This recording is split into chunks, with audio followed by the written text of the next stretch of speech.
Hey guys, welcome to this week's Roundup. I'm recording this before I head to the Retro World Expo, where I'll be doing a panel with the hdretrovision guys. So hopefully I'll get some good footage of that and the expo itself to stick in at the end of this. And for now, let's just start with the news. Someone has just released a ROM hack of Super Mario 64 called Last Impact. It seems pretty awesome. It looks like they redid the entire game. I haven't had time to test it on real hardware yet, so please leave in the comments if you guys tested it on an EverDrive or something. But if you're a Super Mario 64 fan, this definitely looks like something worth checking out. A Kickstarter was just launched for the unreleased SNES game Sox the Cat. I guess this was a game that never made it to completion because the studio closed, and people had found most of the original files from it and wanted to bring it back to life. So they're going to be offering an actual cartridge as well as ROM downloads, which means I'm sure the ROM will hit the internet for everybody immediately, which is good because that way people that collect the games like this would actually have a real official cartridge, and people that would just want to try it out could get the ROM. So it kind of works for everybody, and they actually have the original rights to the game, so all of this is legit. This isn't somebody just taking an old canceled game and reverse engineering it or anything. So I'm not sure if the game's going to be any good or if it's something I'd really be interested in, but it's cool that they're keeping it alive, and I really am looking forward to trying it. This isn't really news, but I recently stumbled across a YouTube video that claims that it showcases modern Metroidvania games. So Metroidvania meaning kind of like Super Metroid and Castlevania Symphony of the Night. So it's an open world that you could wander around and have different save points in. And the video shows a few different games that they claim are new games for newer systems, but are really true to the originals like that, in the same style of gameplay. And for me, the newer game I've played like that has been Axiom Verge, which I loved. I really loved Shovel Knight too, but that for me was more of like an adventure game. It kind of reminded me more of like DuckTales meets Mega Man with save points. And I mean that as a huge compliment, by the way. It certainly wasn't any negativity in that statement, but I was just wondering if anybody's played them. Maybe we could start a discussion about this and see, are these really modern Metroidvania games? Is this something a retro gamer really would actually like?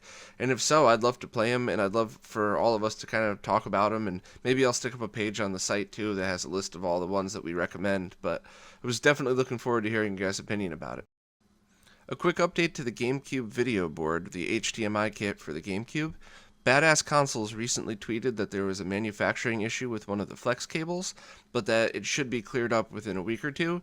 He said 10 days in the tweet, but I mean, with the manufacturing and shipping, I'd think more like 2 to 3 weeks. But hopefully everything will be back on track, and those boards will be able to get installed fairly soon. So I'm crossing my fingers because I'm really looking forward to that. Next, I got a fun little fact for fans of the game character Luigi. Apparently, they changed his look between the Super Mario World game and the Super Mario All-Stars Mario World combo game.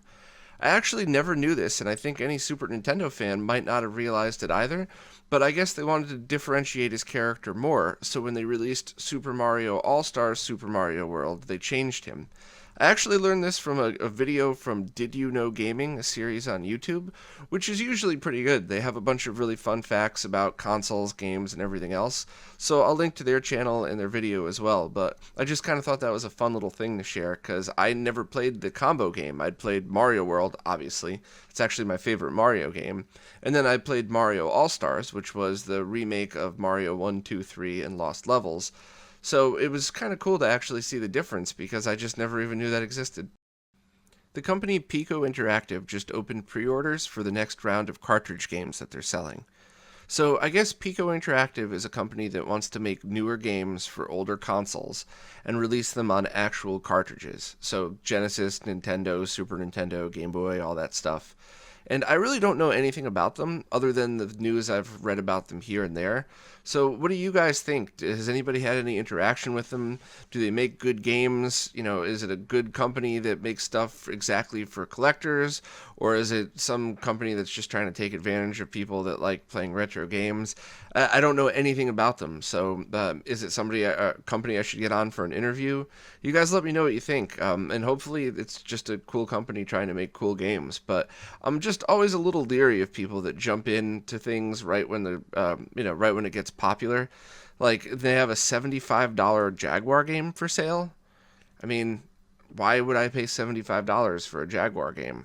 So hopefully I'm wrong. Hopefully, you guys will comment and let me know, these guys are awesome, they do this for the fans, but $75 for a Jaguar game? The web store ThinkGeek is at it again, making completely useless stuff that I really, really want to buy. This latest one is essentially just a notebook, but on the front of it, there's something that looks like a NES controller, and it looks like really has contoured buttons and stuff on it. So it's basically literally just a notebook with a cool cover, and the inside page, I guess, has pictures of NES controllers, but it's $25.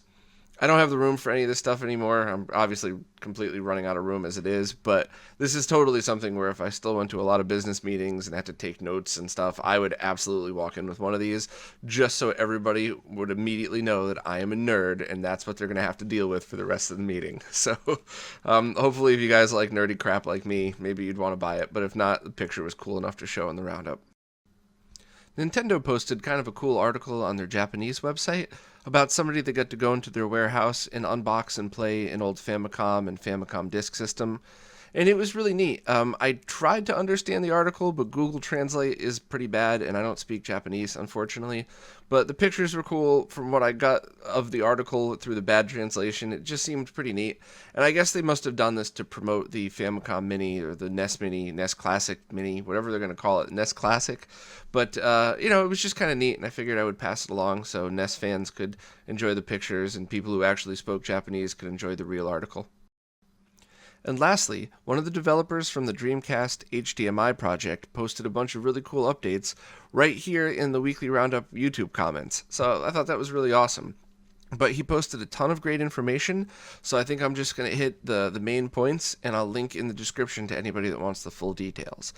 But basically, they're just going to release the HDMI board first for the Dreamcast. So the last time I reported on any of it, they had a bunch of really cool additions and things like emulator FPGA support built in. But for now, they're just having the HDMI board, which will still have on-screen display that you could control with the Dreamcast controller. And I personally, my opinion is that is a really smart move. People very badly want this HDMI mod. The other features are amazing, but it's not something that's as critical, in my opinion, so I'm sorry if I'm offending anybody that needs the other stuff, but I just know a ton of people that would just want to install this and have HDMI support so that they could play their Dreamcast on their flat screens. I think Dreamcast looks great on my HD TV.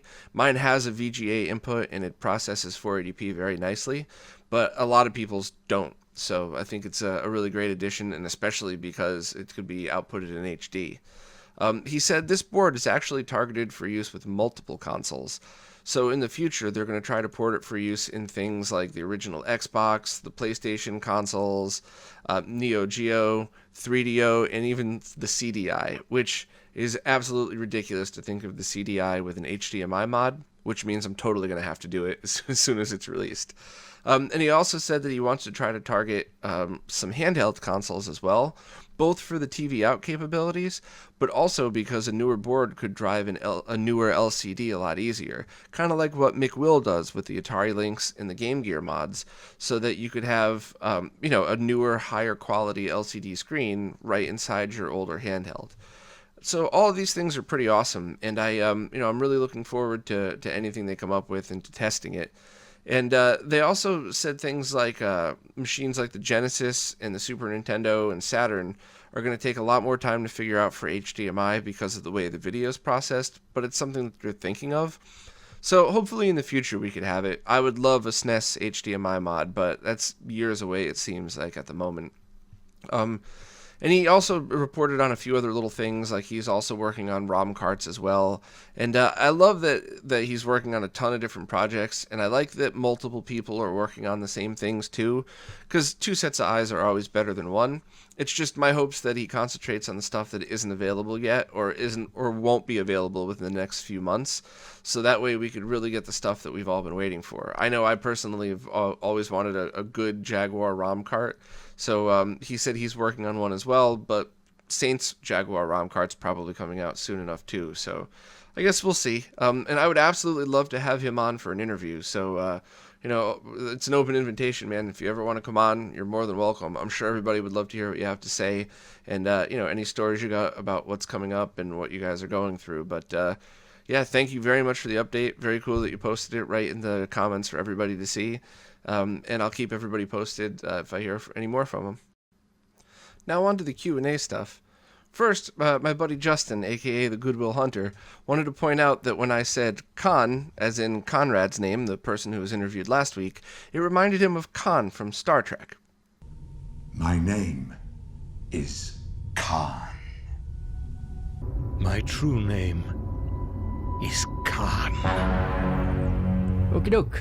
I'm Kirk. These are my friends, Spock and Bones. Hello. Hi there. You must have misheard. I said my name is Khan. Is that supposed to mean something? Seriously, guys, Wrath of Khan? Star Trek 2? Come on, not ringing any bells? Nope. What's Star Trek? I have no idea. No one here's seen Wrath of Khan? It's like the best one in the whole series. Jim, this man is clearly unstable. Agreed. Gas him, Bones. What? Next, the importer asked, do I plan on trying a Retro Freak system? So the Retro Freak is kind of like the Retron 5 in that it's a software emulator that plays actual real cartridges as well as ROMs off of an SD card, unlike the Retron 5 where you can't play ROMs off of the SD unless you have it hacked.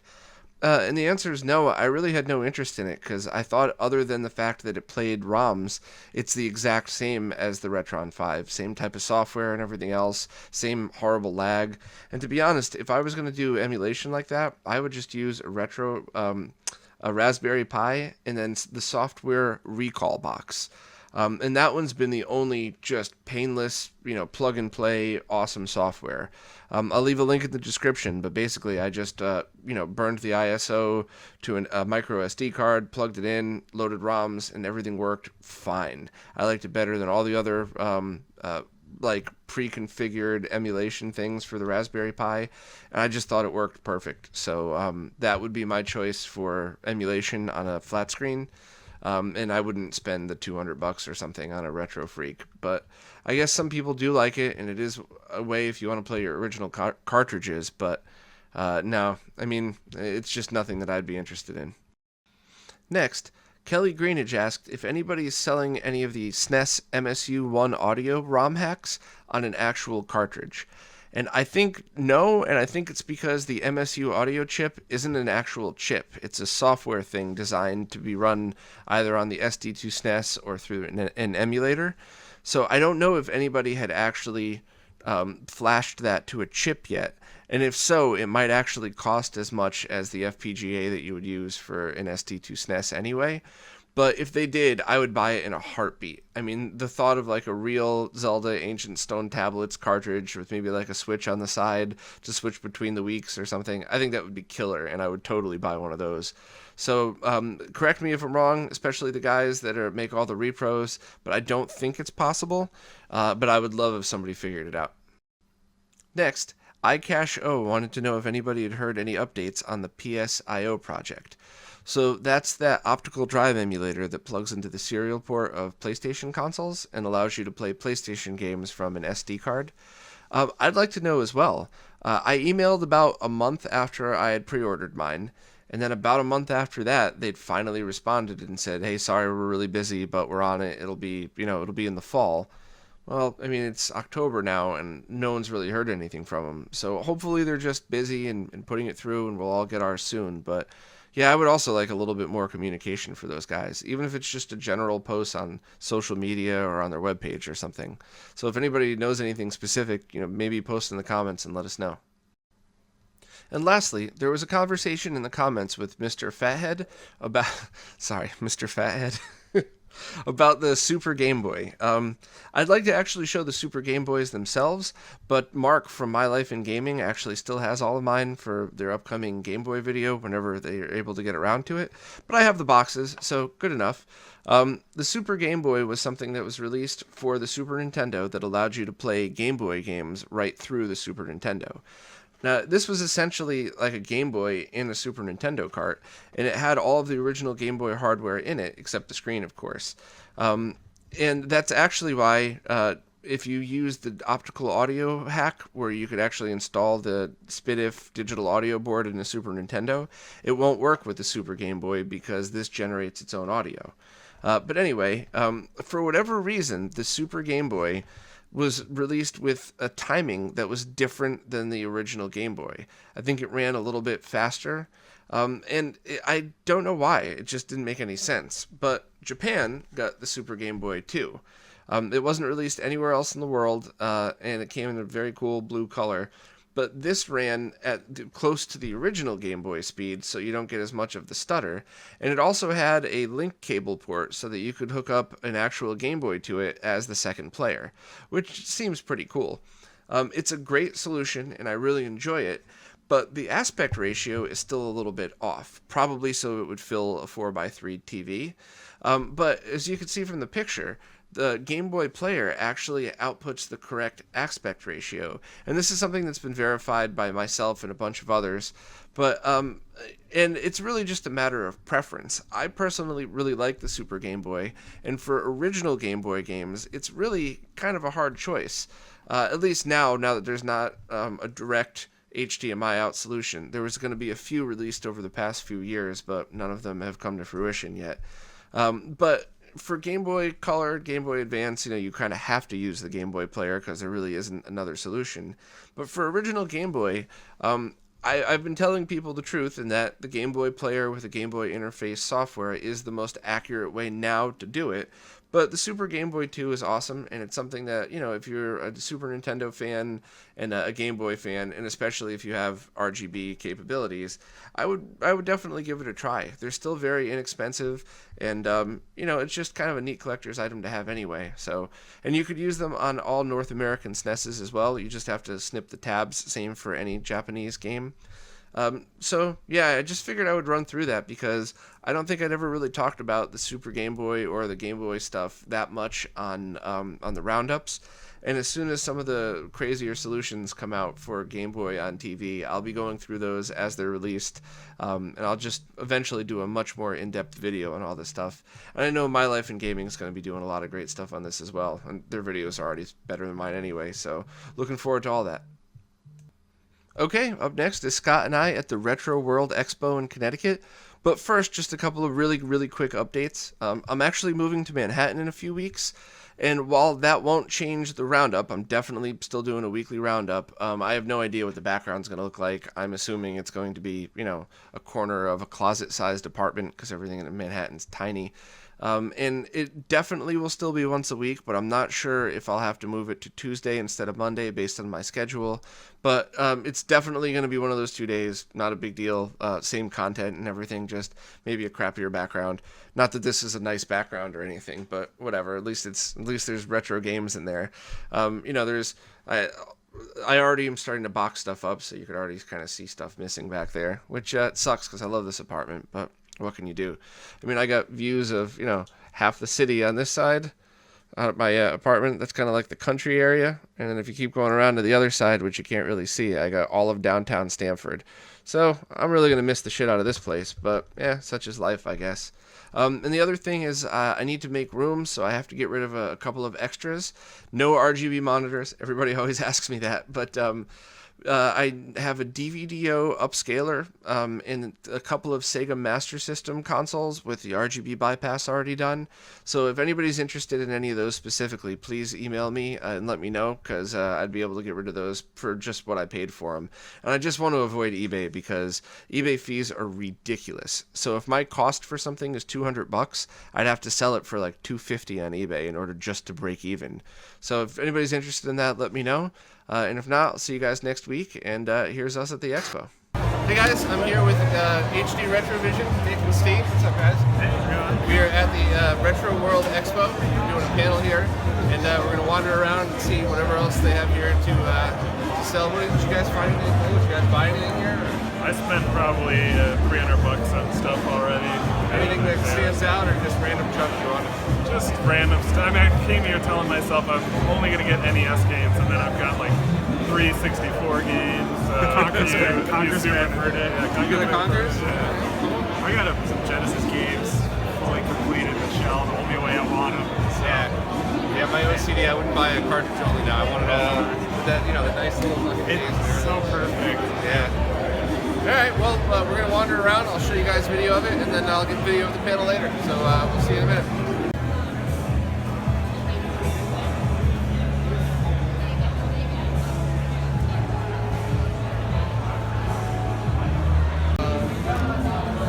Star Wars arcade mods. And spinner controllers for like Tempest and stuff. What, you see one? No, but that's what they would use it for. Oh, yeah.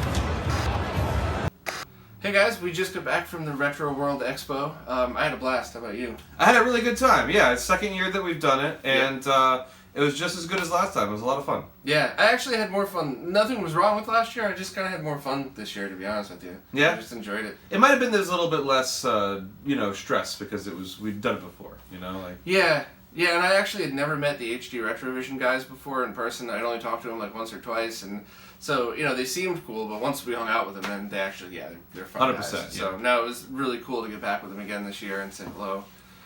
What was your favorite part, other than the panel? The panel was fucking The panel was my favorite part, actually. Yeah, mine too. It was a lot of fun. It was nice and fun. You guys should watch the video when he posts it on the YouTube channel. I do get a little bit of a geek pleasure out of just wandering around and looking for diamonds in the rough. Mm-hmm. So I really did enjoy just looking at all the vendors and all that kind of stuff. But besides that, the easy vote was playing Mortal Kombat with you on the cabinet. Yeah, because I no longer have that machine. My buddy James bought it, so it was having another Mortal Kombat battle with you again. That was fun. I actually think my favorite thing was meeting Daniel Pacina, the guy who was Johnny Cage, and then Scorpion, Sub-Zero, anybody that was that same type of ninja with the mask and the shoulder pad, whatever. He was in the ninja costume, in the Mortal Kombat ninja costume. Any Mortal Kombat ninja costume for the first 2 games was Daniel Pacina, and he was really cool. It was fun to meet him. He was a super nice guy. He signed stuff for us. We posed, of course, in front of the Mortal Kombat machine. It's his Mortal Kombat machine, I guess we were playing on, right? Yeah, it was right next to him, right? I believe so. Yeah, it was really cool. So that was a lot. What a trip! To meet somebody. I've been, he's been doing a split and punching me in the balls since we were kids. So that was a lot of fun. Yeah, I enjoyed that.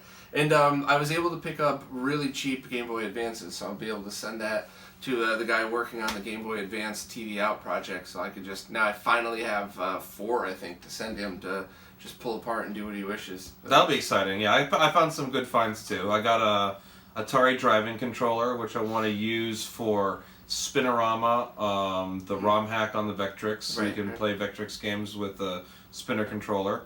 I got a repro of Mario Cement Factory for Nintendo Game & Watch, which is pretty cool. Yep. And I got a $2 Nintendo DS game called Word Jong, because apparently I like that kind of stuff.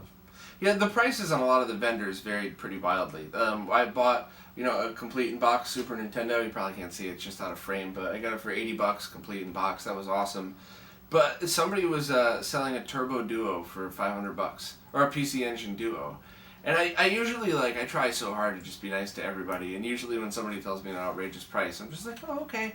And, somebody was like, oh, they wanted $200 for a TurboGrafx 16 with nothing else in it. And, I asked the guy how much the Turbo Duo was. He goes, yeah, it's $506. And I just went, why? I didn't get it. I thought it was me. I thought I was missing something. It obviously has this or that, but... And it can wash your car. Yeah, but there wasn't too many of those. For the most part, everybody was very cool. Some great deals. Most were just basic and fair, but it was all in one place. So that was kind of a lot of fun, too, just to see the different stuff. And it was cool to be surrounded by like-minded geeks. It has a good attitude, a good vibe around the whole place. Yeah, definitely. I didn't, and it was fun to run into people that recognized me from the website. It was very nice of everybody that said hi to me. I really appreciate that. Thank you very much. That was a blast. But yeah, the panel was still my favorite part. Awesome crowd, a lot of great questions, fun response. That was that was really enjoyable. And Steve and Nick, they've become friends at this point. So it's just good to hang out with friends and talk nerd shop and have a couple beers and relax. So Yeah, for sure, definitely. All right. Well, thanks again for watching. We'll see you next week. And I think that's pretty much it, right? Have fun, everybody. Take care.